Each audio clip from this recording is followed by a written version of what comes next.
Elektron xidmət vasitəsilə vətəndaşlar artıq müraciətlərini onlayn formada təqdim edə, həmçinin tələb olunan sənədləri sistem üzərindən əlavə edə biləcəklər. Bununla da əvvəlki dövrlərdə mövcud olan vaxt itkisi və əlavə prosedurlar minimuma endiriləcək. Əvvəlki dövrdə torpaqların kateqoriya aid edilməsi müəyyən qədər mürəkkəb prosedurlarla müşahidə olunurdu. Müraciət etməyən şəxslər müxtəlif dövlət qurumlarına ayrı-ayrı müraciət etməklə sənədləri fiziki formada təqdim etmək olurdular. Bu isə müəyyən qədər vaxt itkisinə və müəyyən qədər operativliyin azalmasına səbəb olurdu. Məhz bu sistem bu problemlərin qarşısını almaq, həll etmək məqsədilə yaradılmışdır və bu proses demək olar ki, vahid pəncərə prinsipi əsasında elektron qayda həyata keçirilir.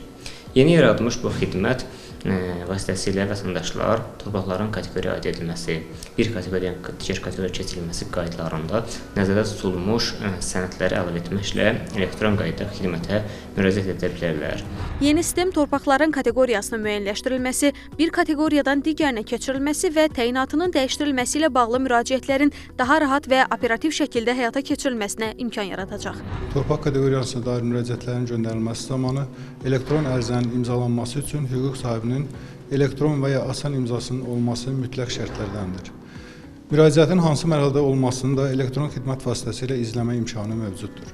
Müraciətin nəticəsi barədə məlumatlar hüquq sahiblərinə elektron formada təqdim olunur.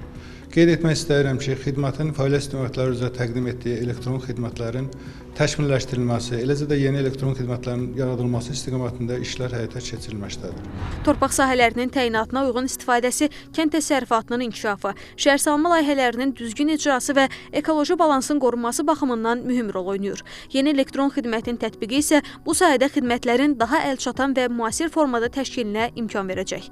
Samiq Nuriyev, Tərlan İbrahimova, Rəşad Hüseynov, NTV Xəbər.